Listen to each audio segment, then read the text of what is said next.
Sean todos bienvenidos a un nuevo capítulo del Interruptor aquí en Vía X. Hoy día vamos a tener un programa muy interesante porque vamos a hablar de las encuestas. Acabamos de salir de una elección municipal, las encuestas fueron muy importantes. Está la campaña norteamericana donde todos los días escuchamos encuestas y pareciera que son omnipresentes. No se pueden discutir cómo son, cómo se enfrenta uno a las encuestas. Hemos invitado a la gente de Brújula Investigación. Está Nelda Soto con nosotros, psicóloga, y Patricio Carrasco, Dinamarca, ingeniero comercial. Ambos son socios, fundadores y dueños de esto, así que vamos a hablar de la cultura de la encuesta. Un aplauso para ellos.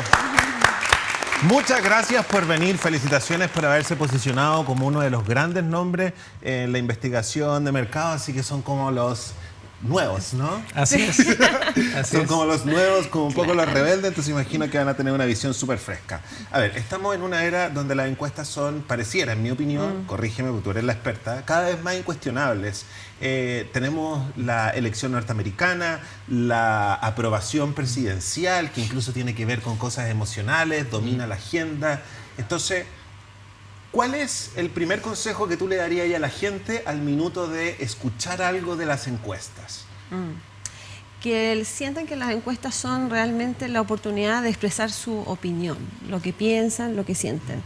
Es lo primero, tomarlo como un instrumento positivo para que alguien va a escuchar, que alguien va a elaborar, interpretar y que ojalá sea escuchado. Y lo segundo, que lo escuchen y que den algún grado de credibilidad, pero que también lo cuestionen.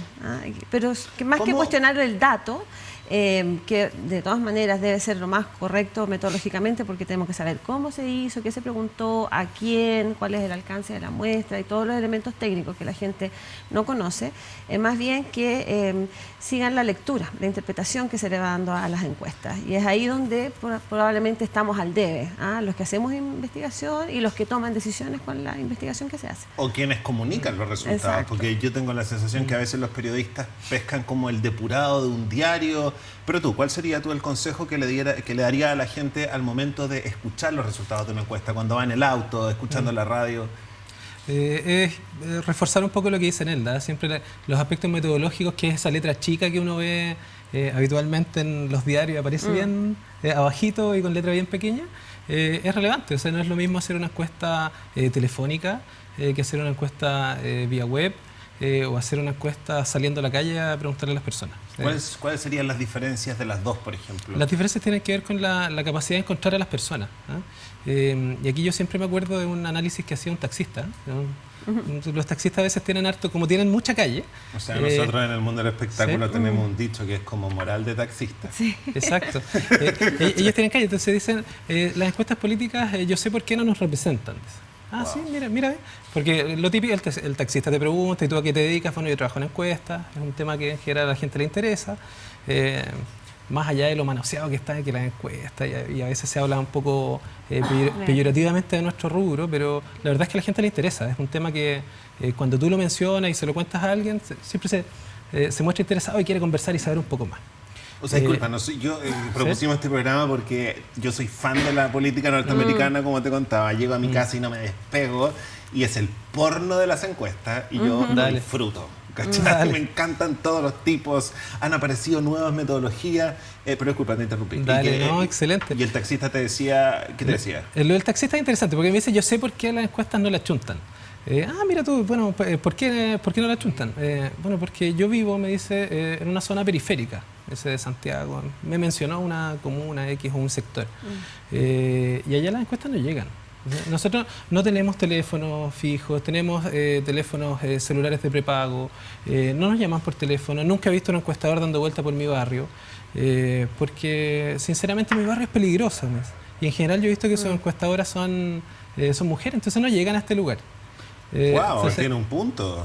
Un punto bien interesante, y la verdad es que tiene el 100% de la razón, si es que lo llamo a un indicador estadístico. Históricamente, sobre todo en los gobiernos de la concertación, cuando se construyeron muchas viviendas, se construyó en suelo barato. Entonces tenemos un montón de hecho hay fenómenos culturales como los ninis que suceden ahí. Sí.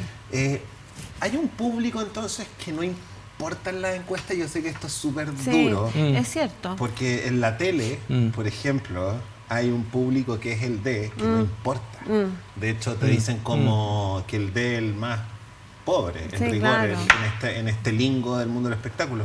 No solo no importa el D, sino que tampoco importa la gente mayor de 50 años. Claro. Lo siento, pero Sí. es como lo único. Entonces, Sí, ¿qué efectivamente. no importa? Sí. ¿Y por qué? Sí, creo que son dejados de lado, Ok. en términos de la relevancia que se les asigna como opinante. Y es ahí donde está, creo que el problema que estamos viviendo, que es la desconexión, porque estamos mirando una parte de los ciudadanos y además la estamos mirando muy desde el escritorio, que cada día nosotros a lo largo de los montones de años que llevamos trabajando en esto vemos que hay más ejecutivos de escritorio con poca calle. Hace muchos años trabajábamos nosotros haciendo programas donde los ejecutivos los llevábamos a recorrer y podían conocer una feria. ¿Ejecutivos de las empresas que los contratan? Sí, Ya, de las perfecto. empresas. Y tanto en las que ámbito. trabajamos, te diría. Sí. Y en general, hoy en día eso es una práctica que se hace menos y lo que ocurre es que hay todo un segmento de la población, como tú dices, el D principalmente, que geográficamente está distribuido de manera muy heterogénea. Hay algunos que están próximos a las avenidas, entonces uno va por Vespucio, por ejemplo, y puedes ver todo el sector que está más cercano. Y muchas veces las encuestas llegan a ese sector. Pero cuando tú entras más hacia adentro, donde generalmente te dicen no hay que entrar ahí, hay lugares en que ni siquiera la policía logra entrar, cuando tú penetras hacia allá, te das cuenta que es otra realidad y te encuentras con personas que no van al supermercado, por ejemplo, y uno dice, no, aquí todos compramos en el supermercado, y vamos con esta frecuencia y hacemos tal tipo de compra y se hace mucha minería de datos con toda la compra en supermercado, pero hay una proporción de la población que no va al supermercado, que no va y que compra todo este segmento un número como Del orden al de ojo? un 20% aproximadamente. Oh, wow. Es que el segmento D es al menos el 40% de la población. Han variado los modelos de estimación de grupos socioeconómicos, pero al menos es un 40% de la población en Chile.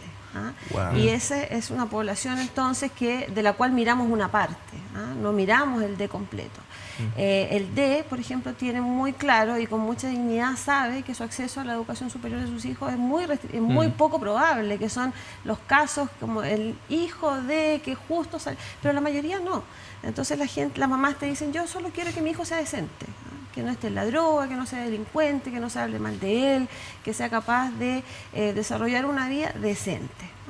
Y ese tipo de lecturas de nuestra sociedad no se miran, no se hacen, no se consideran, porque el D muchas veces tiene que elegir por precio o elige por cercanía. Muchos de los fenómenos que hemos visto de las elecciones que uno dice, ¿cómo pudo ganar ese personaje? ¿Pero qué hizo? Probablemente, y cuando tú empiezas a mirar un poquito qué hizo, recorrió todas las ferias, se fue a las poblaciones, entonces generó cercanía con una proporción relevante de la población. Perfecto. Que no está considerado en las grandes encuestas en general, ni es motivo de análisis de muchas de las grandes compañías de este país, lamentablemente. Qué heavy. Ahora, entonces, saltémonos inmediatamente a una pregunta que tenía para más adelante. ¿Qué es el ABC1? ¿Qué es el C2, ¿qué es el C2? ¿Qué es el C3? Sí. Yo el otro día como que vi como un test y lo hice y caché que era como C3 porque no tengo nada, ¿cachai? No tengo como un par de zapatillas. El nivel educacional y la actividad son como los principales strokes. Los principales strokes. Claro, tengo un programa en la tele, no estoy tan mal, ¿no? Dale, está bien. A ver, ¿qué es lo que es el ABC1, el C2, el C3, el D? Y si son parámetros, y el E. Y si son parámetros que están vigentes hoy en día, ¿quiénes los ocupan? ¿Cuál es tu opinión de eso? Esto está en continua revisión porque son parámetros que están establecidos hace mucho tiempo. El parámetro para establecer los niveles socioeconómicos en Chile se define a partir de la región metropolitana. Es el 10% más alto en términos de educación o un nivel de ingreso, entendiendo como un indicador de estatus social. Sí. Que los más cercanos son, como te decía, el nivel educacional. No es lo mismo tener un posgrado que no haber terminado el cuarto medio o no haber estudiado la educación básica. Y la actividad, ¿no? Lo mismo ser un gerente general de una gran empresa o trabajar jornalero o trabajo más... ¿Quién es ABC1? Entonces, el ABC1 en general son gerentes generales, dueños de empresas, universitarios, y corresponden al 10% más alto. Siempre Pero va a ser el 10% más exacto. alto, no es que RM. como que... Se define en la región metropolitana. Sí. Ya, pero no es como modelo. que la gente pudiera como, si le va bien a Chile, claro. tendríamos 20%, a veces uno no. No, Siempre se va a medir el 10%. Exacto. ¡Wow! Se define como un parámetro a seguir. Es decir, si tú logras estar sobre ese 10%, llegas a ser un... Y el más rico y el más clasificarte pobre, como... ¿ah? Perfecto. Hay un 10% más pobre que es el E, un 10% Que es el E que ni más siquiera rico. hemos hablado. Ese es Claro, la que extrema está pobreza. en RM y se distribuye así. Y luego esto se aplica al país. Y Ok. cuando tú lo llevas al país, los porcentajes cambian. Claro. Por eso es que es distinto decir hay un 10% de ese1 en Santiago y que si lo llevas al país... Es baja, del orden del 6-7%. 7%. Sí. ¿ah? Y el D... Y aumenta el D, claro. que por O sea, parámetro aquí se cuando define como el hablamos- 40, en regiones o a nivel país completo es el 46. Un 6%, y en otros países, ponte tú, ¿tienen ustedes como información del ABC1 cuánto es en Argentina o en Estados Unidos? Cada cosas país así? tiene sus definiciones. Sí. La verdad es que no Ya. te mentiría. Son No Pero poco sé. aquí tener un comparables los 6% encuentro yo que cuando uno habla del 1%, uno dice, oye, este gallo es del 1%, uno se imagina que Ahí eres son AB, como... ahí eres Sí, AB. a ver. Aquí el ABC1 es un 6%, es Sí. súper poco Sí, finalmente. lo que pasa como es que hace la mayor proporción concentración. del gasto. Porque, La concentración de las riquezas de verdad, entonces. Exacto, Sí. sí, efectivamente. ¿Quién es el C2 entonces Sí. ahora? El 20% que le sigue. Ya, Sí. ¿y cuál sería su definición económica al momento? Si tú Quizás podrías- cualitativamente tú sabes. Sí, el C2 es el profesional medio. Sí. También ahí uno va avanzando, puede pasar del C2 al C1, porque cuando recién sales de la universidad Sí. puede ser Puedes C2. cambiar.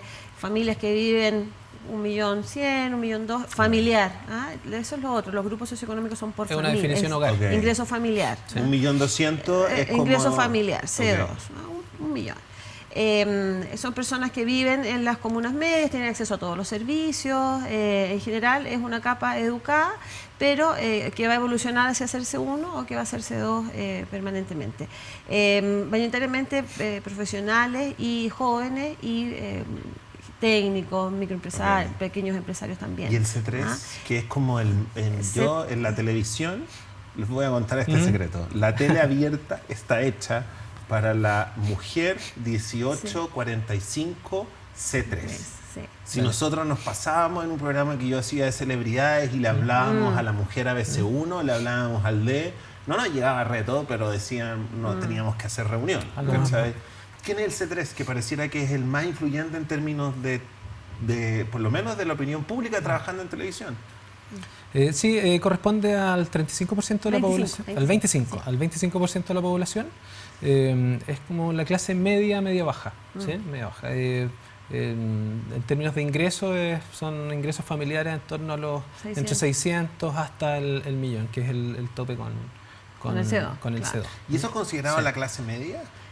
El C2 es considerado la clase media. La media sí. media es C2. Sí. Ya, La perfecto. media baja es C3, la media alta es el C1 y el B es el alto. Es la alta. Y el E es la extrema, Extrema pobreza, pobreza. que es como que, Sí. que es la extrema, porque estamos considerando extrema pobreza acá. Que- Yo sé que esto Menos pareciera del que es ingreso súper mínimo, latero, pero sí. creo que es súper interesante Sí. poder entender un poco las definiciones. Sí, muchas veces como que se habla de estas definiciones, pero no se Y conoce. uno se ¿Ven? imagina como cosas distintas. Yo me Sí. habría imaginado que el C3 era el barrio donde vivía yo de chico, ¿cachai? Como La Reina me habría imaginado yo. Y ahora no es eso. Eso Es más como- probable que sea C2.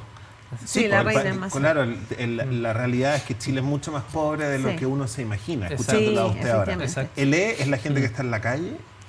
Claro. Campamentos. Campamentos. Sí. Perfecto. Bajo el ingreso mínimo de todas maneras, viven subsidiados completamente por el Estado. ¿Y es relevante esta división socioeconómica hoy en día o aplican otras cosas? Porque yo también he escuchado como, no, ahora lo que importa es si te gusta Spike Lee y si tienes gusto por el cinearte, no posicionas, si te gusta el... ¿Me entendí?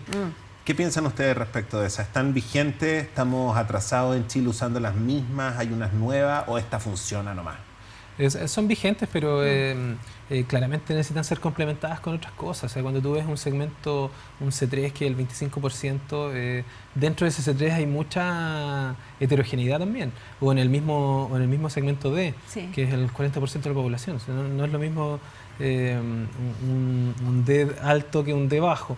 Hay otras variables claramente que están Sí. que influyen. Ahora son como el desde, Sí. todas las empresas en general y también la política incluso, se organizan en base a esta estructura, porque tenemos que darnos un orden y poder decir a quién nos vamos a dirigir. Okay. Entonces, es un buen piso. sí, es Okay. una como, Una base, sí. además te da un acuerdo. Estamos todos de acuerdo, vamos al C3, al D, al C1, que sí. Y luego de eso, bueno, pero ¿cómo son? Y ahí viene la caracterización, ¿cierto? ¿Cómo es cada uno de estos segmentos?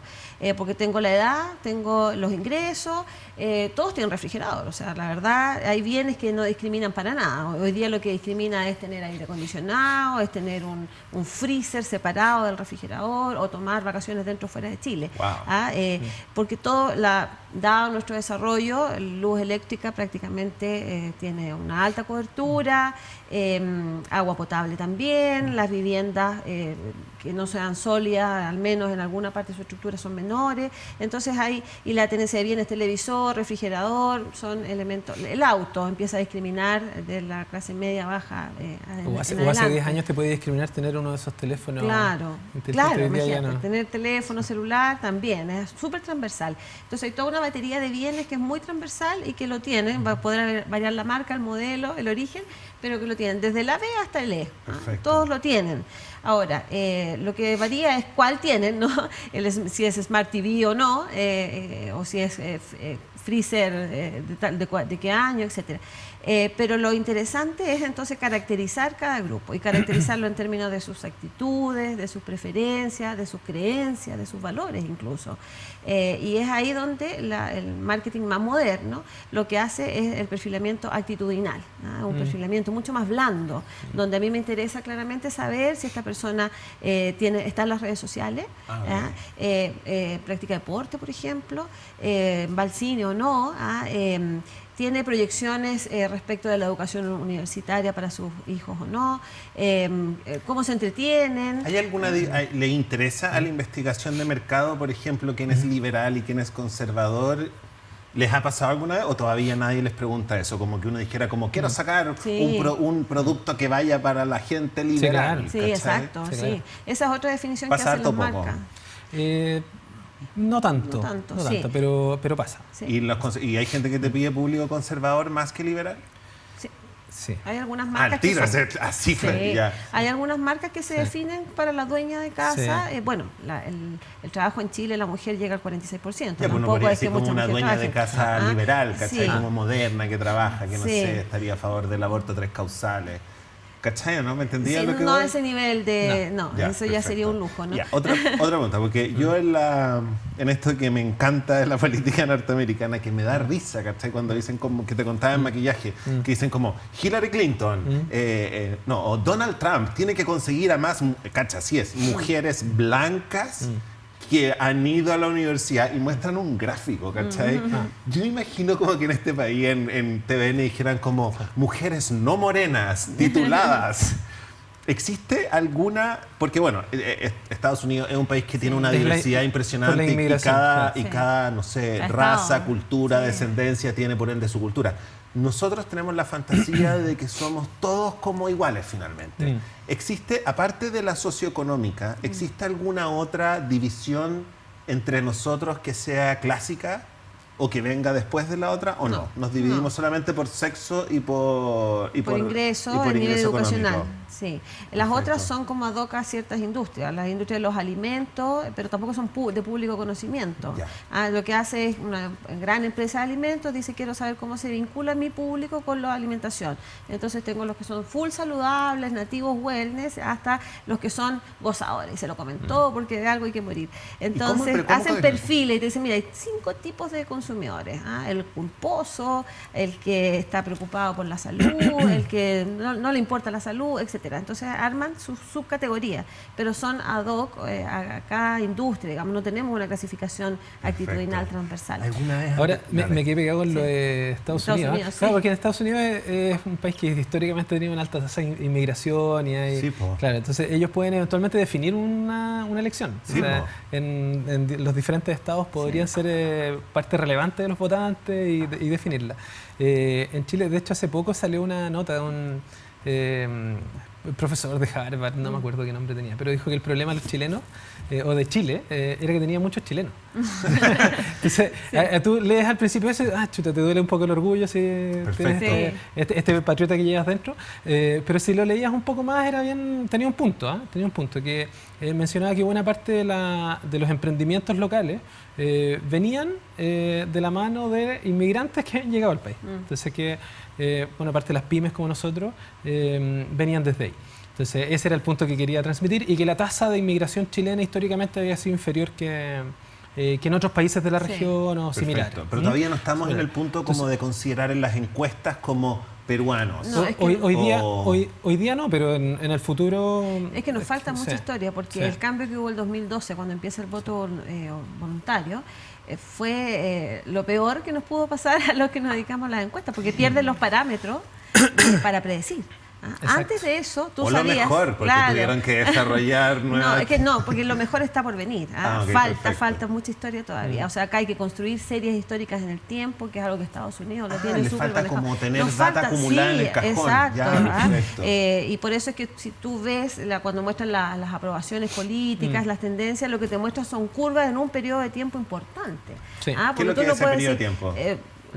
Todo el gobierno, por ejemplo. Ahora okay. uno veía que hacen los análisis de cómo ha cambiado la distribución de los votos para cada uno de los conglomerados políticos, y te muestran desde el 90 y tanto para adelante. Y es porque es solamente mirando en el histórico donde tú ves cómo las tendencias se van consolidando o no. Porque un pica ahora, pues una baja después, bueno, ¿y cuál es la tendencia que está detrás? Por eso hay que hacer la mirada siempre en la serie histórica para este tipo de fenómenos sociales o incluso fenómenos de consumo de mercado. Ahora, disculpe, otra cosa que me llama la atención es, bueno, voy a poner ejemplos de la campaña norteamericana, porque es el que tengo más en la cabeza, pero cuando Donald Trump sale con estas cuestiones que son graves, o sea, hay una que es la del bajándose del bus, que él le agarra los genitales a las mujeres, y en este porno de la encuesta uno dice como, bueno, ¿y cuál va a ser el impacto en las encuestas? Y como que esta noticia sale un viernes y uno está esperando la respuesta el miércoles. Entonces, ¿cuánto es lo mínimo que se podría demorar en una encuesta un condoro como este? No me respondan ahora. Vamos a una pausa comercial. Está fascinante este capítulo, muy interesante. Seguimos conversando sobre la cultura de las encuestas, de la investigación de mercado con la gente de Brújula Investigación. Pueden comentar el programa con el hashtag El Interruptor o nuestro grupo de Facebook, hashtag Otro Público. Volvemos enseguida.